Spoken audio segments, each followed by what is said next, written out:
महेश जी, राम राम। कार्यक्रम में आपको स्वागत। और जी हाँ, कि आज આપણો विषय है नर्सरी कैसे तैयार करें और अनाज की नर्सरी में पौधों की उपलब्धता।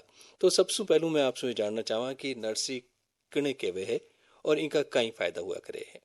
नर्सरी जैसे अपने कोई पौधे तैयार करते हैं तो एक खेत में ऐसी जगह होती है, छोटी सी जगह होती है जहाँ अपन पौधे तैयार करते हैं। उनकी अपन जब तक देखभाल करते हैं जब तक वो पौधे खेत में रोपने लायक नहीं होते हैं। ये सब्जियों के हिसाब से होता है।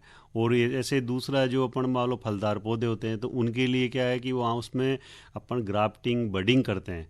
और जो बडिंग और ग्राफ्टिंग करने के बाद पौधे वो जब बढ़वार अच्छी हो जाती है उनमें और वो रोपने लायक होते हैं तब उसमें यानी कि वो जो स्थान होता है उसको नर्सरी कहते हैं। और जब ये नर्सरी अपन चुनाव करते हैं नर्सरी का, तो एक सबसे बड़ी बात ये देखनी पड़ती है कि अपन किस तरह की नर्सरी तैयार करें। जैसे फलदार पौधों के लिए तैयार कर रहे हैं तो उसके लिए देखना चाहिए कि वो सड़क से जुड़ी होनी चाहिए, मेन रोड से जुड़ी जाए, ताकि ट्रांसपोर्टेशन हो। आप कल को पौधे तैयार करें और आपको है ना कहीं बेच सकते हैं आप। दूसरा, खुली और सुरक्षित जगह हो, किसी बड़ी बिल्डिंग के पास में नहीं होना जिससे कि छाया हो जाए, छाया से वो पौधे भी तैयार होने में दिक्कत होती है। छायादार हवादार होनी चाहिए। और उसमें एक तो बात सबसे बड़ी बात है, जो पानी की जो निकासी वो प्रॉपर होनी चाहिए, व्यवस्थित होनी चाहिए। पानी का निकास नहीं होगा तो वहाँ पौधे गलने लग जाए, नुकसान हो जाएगी। और पानी की स्थायी व्यवस्था भी होनी चाहिए। और ये भी देखना चाहिए कि वहाँ श्रमिक उपलब्ध है कि नहीं, क्योंकि आपको श्रमिक खूब चाहिए उसके पौधे तैयार करने के लिए। तो इन चीज़ों का ध्यान रखना चाहिए नर्सरी के लिए। और अपन जैसे नर्सरी, जैसे मैं अभी बात कर रहा था कि स्थायी होती है, दो तरह की होती है, स्थायी और अस्थायी नर्सरी होती है। स्थायी नर्सरी में तो क्या करते हैं कि जैसे कि अपन पौधे तैयार करने के लिए पक्की और जो है वो बेड बनाते हैं, जो पक्की और उनमें उसमें। और दूसरा क्या है, उसमें shade net house, poly house, glass house, hot bed, ये संरचनाएं बनाते हैं जो बिल्कुल है ना, उनमें सिंचाई की व्यवस्था भी प्रॉपर होती है। उन्नत उन्नत तकनीक से अपन सिंचाई करते हैं, ड्रिप से करते हैं, ओवर सिंचाई करते हैं। दूसरी अस्थायी नर्सरी जो अपने सब्जी वाली और जो जो अपने फूलों वाले सीजनल फूल होते हैं ना उनके लिए करते हैं। तो उसमें क्या करते हैं कि किसी छायादार जगह में ऐसी जो अपन कच्ची क्यारियाँ बना देते हैं और उनमें है ना अपना ये थैलियों में या वैसे बेड पर अपना इसको बीज लगा के फिर तैयार करते हैं। नर्सरी जो है कम जगह में है ना, उस जलवायु की जो दशा होती है, मतलब वहाँ की जो क्लाइमेटिक कंडीशन होती है उसके हिसाब से अपने पौधे तैयार कर लेते हैं। नहीं वरना क्या होता है कि कई बार सीधे बीज अपन खेत में लगाते हैं और वो उगते नहीं, अंकुरण नहीं होता और वो जगह खाली हो जाती है, तो फिर वो है ना अपना समय नष्ट हो जाता है। तो नर्सरी में है ना पौधे तैयार करते हैं तो अंकुरण भी अच्छा होता है, उस जलवायु की स्थिति के हिसाब से होते हैं। उनमें बीमारियाँ और कीट लगते हैं तो उनको नियंत्रण भी आसानी से कर लेते हैं। और कई बार ऐसा होता है कि बेमौसमी जो सब्जियां तैयार करते हैं किसान, तो उनको अपन नियंत्रित वातावरण में, जैसे मतलब अपना पोली हाउस है या सेडनेट हाउस है, तो उसमें अपन तैयार कर सकते हैं। तो उसको उचित मिल जाता है। दूसरा क्या है, अपना श्रम, जल, पोषक तत्व है उसका एकदम उचित उपयोग होता है। कम कम समय में अपन अच्छे पौधे तैयार कर सकते हैं। और एक सबसे बड़ी बात में जो है महत्वपूर्ण है कि अगर आपको अच्छे अच्छे पौधे आप उनको चुन के लगाओगे तो आपके जो भी जितना भी उत्पादन होगा वह अच्छा होगा। तो ये हिसाब से ये जो है नर्सरी के फ़ायदे हैं। अब आप अपन जैसे बात करते हैं कि नर्सरी कैसे तैयार करें। तो नर्सरी जैसे अपन वही बात मैं भी बता रहा था कि फलदार पौधों के लिए या अपने सब्जियों के लिए, तो उस हिसाब से अपन तैयार करते हैं उसके लिए अलग अलग तरह की नर्सरियाँ बनानी पड़ती है। जैसे अपन मान लो सब्जियाँ जब सब तैयार करते हैं तो इसमें तीन तरह की नर्सरियाँ होती है। जैसे मान लो समतल नर्सरी होती है, एक थोड़ी उठी हुई नर्सरी होती है, एक दूसरा ज़मीन से थोड़ा नीचे गहरी होती है जिसको संकन नर्सरी बोलते हैं। तो जो समतल नर्सरी होती है ना वो अपने जैसे बसंत और गर्मी के मौसम में, जहाँ बरसात नहीं होती है, मिट्टी हल्की बलुई और बलुई दोमट में होती है, जहाँ पानी नहीं रुकता है जाए, तो उस जगह अपन समतल में नर्सरी करते हैं। तो उसमें क्या होता है कि जैसे आवश्यकता अनुसार लंबाई है कि अपन जो भी अपने को 3 फुट हो, 4 फुट हो, जो इतनी आवश्यकता किसान उसको मेंटेन कर सकता है। लेकिन चौड़ाई उसकी फिक्स है, 1 से 1.5 मीटर की चौड़ाई की वो क्यारियाँ बनाते हैं। और बिल्कुल एकदम 2-3 बार जुताई करके उन्हें भुरभुरा बनाते हैं। उसमें 10 किलो गोबर की खाद प्रति वर्ग मीटर के हिसाब से, मिला देते हैं। और उसमें जो दवाई है अपन कार्बोफ्रॉन भी है ना, उसमें 2 से 3 ग्राम अपन डाल देते हैं कि वो कीड़े बीमारियाँ उसमें नहीं लगे। और फिर इसमें क्या होता है कि नर्सरी को चारों तरफ से मेड़ से माल लगा देते हैं और उसमें करीबन 50 से 60 सेंटीमीटर की जो है बीच में जगह छोड़ते हैं, ताकि है ना किसान आसानी से उनमें खरपतवार और पानी का जो है ना दे सकता है उसमें। तो ये तो समतल नर्सरी। उठी हुई क्या आ रही है जो जहाँ मान लो जैसे आपकी जो भारी मिट्टी है, क्ले सोइल है जिसको कहते हैं, और उसमें बरसात का समय है तो वहाँ क्या पानी बढ़ता है, तो ऐसी स्थिति में क्या होता है कि वो पानी जो है ना नहीं भरे तो उसको उठी हुई नर्सरियाँ कम से कम ज़मीन से 10 से 15 सेंटीमीटर ऊंचाई पर बनाते हैं, तो उससे पौधे नुकसान नहीं होते हैं। और जैसे कि सर्दियों में जैसे अपन क्या करते हैं कि ठंडी हवाएं चलती है, तो ऐसी स्थिति में क्या करते हैं कि 10-15 सेंटीमीटर गहरी थोड़े ज़मीन से नीचे यानी कपड़े थोड़ी खोदते क्यारी खोदते हैं और उसमें यानी कि पौधों को लगाते हैं ताकि जो ठंडी हवाएं चले तो उनसे वो पौधों की बचत हो जाए। और दूसरा क्या है कि उसके ऊपर अपन जैसे मान लो पॉलीथीन भी लगा सकते हैं ज़्यादा ठंडी हवा आती है तो इस तरह से अपन नर्सरियाँ तैयार करते हैं। दूसरा एक मैं जो बात बताऊँ कि जैसे आजकल जो पौधे तैयार करते हैं तो उसमें ट्रे में भी करते हैं जो है ना, तो उसमें क्या करते हैं कि जो ट्रे प्लास्टिक की ट्रे होती है उस ट्रे को है ना पहले उसको उपयोग लेने से पहले उसको धूप में रखते हैं और धूप में कम से कम 20-25 मिनट या आधा घंटा तक उसको रखना चाहिए ताकि उसमें कोई भी कीड़े बीमारी हो तो उसको फिर स्टरलाइज करके उसके बाद में उसमें जो आवश्यकता अनुसार उसमें जो भी अपना कोकोपीट होता है तो कोकोपीट रखते हैं। तो कोकोपीट को रखने से पहले उसको क्या करते हैं पानी में डालते हैं। तो पानी में डालने से क्या है कि वो थोड़ा सा उसमें नमी आ जाएगी और उसको जब पानी पूरा पर्याप्त हो जाएगा तो उसके बाद फिर उसको उसमें जो भी जहाँ उसमें जो जगह होती है ट्रे में जगह होती है ना खाली जगह होती है उसमें तो उन खाली जगह में वो सब भर देते हैं, थोड़ा सा उस अंगूठे से दबा के भी भरते हैं। फिर उसके बाद में अपन उसमें बीज डाल देते हैं। बीज डाल के अगर अपन चाहते हैं तो उसमें जैविक खाद भी उपयोग ले सकते हैं और उसके बाद फिर बाद में डाल के फिर उसे थोड़ा सा कोकोपीट भी डालें। फिर उसमें आवश्यकता अनुसार अपन उसको छाया में रख के नर्स में अपने पोली हाउस में या साइड नेट में रख के फिर उसमें पानी डालते रहते हैं।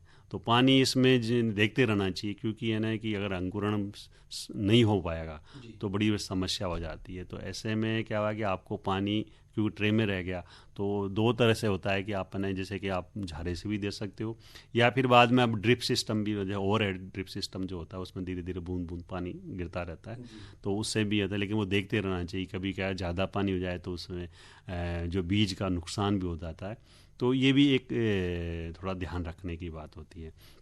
अब मैं ये आपको ये बताना चाहूँगा कि जो नर्सरियाँ जो है अब आप करते हैं कई बार कि जैसे उसमें खाद भी डाल दिया, बीज भी डाल दिया, फिर अपन ये भी देखते हैं कि उसमें पौधे कब लगाए जाए।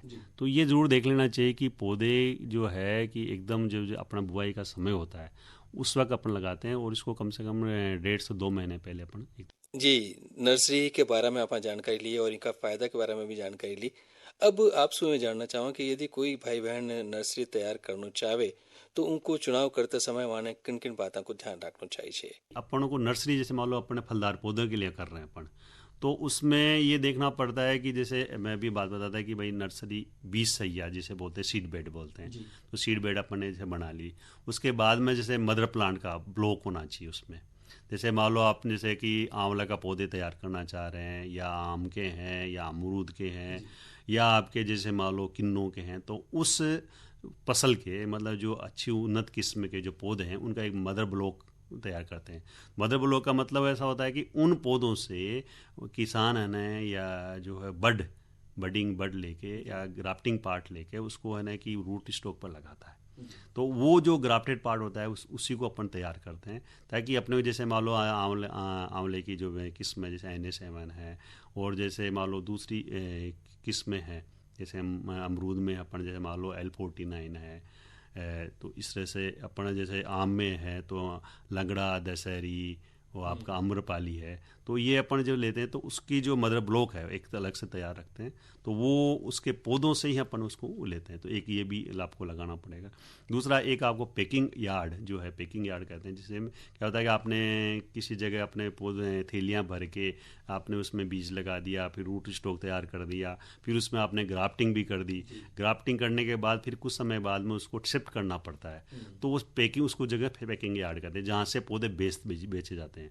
तो वो पैकिंग यार्ड है ना वो आपके ऑफिस के पास में जहाँ आप रहते हो मतलब बैठे रहते हो जहाँ निगरानी रहती है तो उस जगह होना चाहिए। और वो पैकिंग यार्ड ऑफिस उस जगह होना चाहिए जहाँ रोड हो ताकि है ना जैसे कोई भी गाड़ी आती है लोडिंग गाड़ी आती है तो आप उसको सामान उठाए क्योंकि वो कच्ची मिट्टी पर रहेगा तो वो उसमें दिक्कत होती है। ऐसे एक गमला घर होना चाहिए गमले गमले जैसे कि आपने गमला इनार्चिंग से किया आपने पौधे तैयार, तो आपने वहाँ गमले है ना इनार्चिंग में लगा सकते हैं आप पौधे। और जैसे आपने जो आजकल सजावटी पौधे होते हैं, अलंकृत पौधे होते हैं, तो उन पौधों को भी है ना जैसे गमलों में रख के फिर बेचा जाता है, तो उससे किसान को अच्छा फ़ायदा होता है, लाभ मिलता है। इसके अलावा कंपोस्ट पिट है, जैसे खाद का गड्ढा है, वो भी होना ज़रूरी है, क्योंकि अगर आप बाज़ार से लेके आते हो, खाद लेके आते हो, बड़ा नुकसान होता है। तो आप है ना वहीं की जो अपना आपके जो नर्सरी की जो है ना पौधे हैं, उनके जो पत्तियां हैं, कचरा है, उसको आप वो करके आप जैसे वर्मी कंपोस्ट भी बना सकते हैं या कंपोस्ट खाद भी बना सकते हैं। तो वो आपका ये कचरा भी काम आ जाएगा, आपके जो जैविक एक तरह से खाद भी बन जाएगी और आपकी शुद्ध खाद बनेगी। इसके अलावा पानी का स्रोत भी होना चाहिए। पानी का स्रोत आपका बिल्कुल एकदम परफेक्ट होना चाहिए। पानी उसकी ईसी जो है वो कम होनी चाहिए, मतलब उसमें उसका जो खारापन पानी नहीं होना चाहिए, और पानी आपके लिए नहीं चाहिए। या इसके अलावा भी जैसे ट्यूबवेल जो बताया, इसके अलावा भी आप है ना कि जैसे फार्म पॉट ले सकते हो, जिसमें वर्षा जल जो संग्रहित वर्षा जल है उससे भी आप पौधों दे सकते हैं। बिल्कुल, बहुत महत्वपूर्ण जानकारी महेश कुमार जी आप मका भाई बनाने दे रहा हो। अब चलता चलता थोड़ा सा आपसे भी जानना चाहूँ कि जो वहाँ की जो राजकीय नर्सरियाँ हैं, वहाँ में कौन कौन सा पौधा मिल सके और कटे कटे वे पौधा उपलब्ध है। हाँ, ये जो सबसे इम्पोर्टेंट है कि अपने जो राज्य में कम से कम जो है 24 नर्सरियाँ जो है अब सरकारी वो कार्यरत है, और करीबन 18 ज़िलों में ये काम कर रही है। और इसमें जैसे मान लो आपको आम के चाहिए तो आम के, आम्रपाली की चाहिए तो आप धौलपुर से, जो हमारी नर्सरी धौलपुर नर्सरी उसे ले सकते हैं। और मान लो लंगड़ा दशहरी इसके आपको चाहिए तो आपको गढ़ी बांसवाड़ा से मिल सकते हैं। इसके अलावा जैसे मान लो आपको किन्नों के चाहिए तो आपको गंगानगर से ले सकते हैं। और टोंक से जैसे मान लो आपका जैसे सीताफल है, अमरूद है, अमरूद में भी एल्पोटिन है, नीलावादी सफ़ेदा, श्वेता है, ललित है, एमपीयूटी सिलेक्शन एक है, ये आपको मिल सकती है। अपने जैसे मान लो डिंडोल बस्ती है जयपुर में ही, आप देखो तो वहाँ आपको जैसे अनार के भी पौधे मिल जाएंगे, आपको आपको अंजीर के भी मिल जाएंगे, तो इस हिसाब से नींबू के भी मिलेंगे आपको, और पपीता के भी मिल जाएंगे। अपने जैसे नला गार्डन नर्सरी जयपुर में तो वो उसमें भी मिल सकते हैं। ऐसे ही जैसे मान लो आपको कोटा रेनी बाग में है, और एटीसी नानता कोटा में भी है, कोटा में वहाँ भी आपको मिल जाएगी। और इस तरह से जैसे हमारी नर्सरियाँ जो है सारी काफ़ी काम कर रही है। झुंझुनू में बास बिस्ना झुंझुनू है, और जैसे सिक्कर में पलसाना सिक्कर है। ये सवाई माधोपुर में बहराउंडा खुर्द एटीसी है हमारा जो है, वहाँ भी आपको मिल जाएगी। टोंक में देवड़ावास टोंक है, तो वहाँ भी आपके पौधों मिल जाएंगे। डॉक्टर महेश कुमार सेन, बहुत महत्वपूर्ण जानकारी आप दीमा का किसान भाई बहना ने नर्सरी कैसे तैयार करें और राज की नर्सरी में पौधों की उपलब्धता के बारे में आप अपनो अमूल्य समय निकाल कार्यक्रम में पधारिया और भाई बहना ने अति अच्छी महत्वपूर्ण जानकारी दी। इनके वास्ते आपको बहुत बहुत धन्यवाद।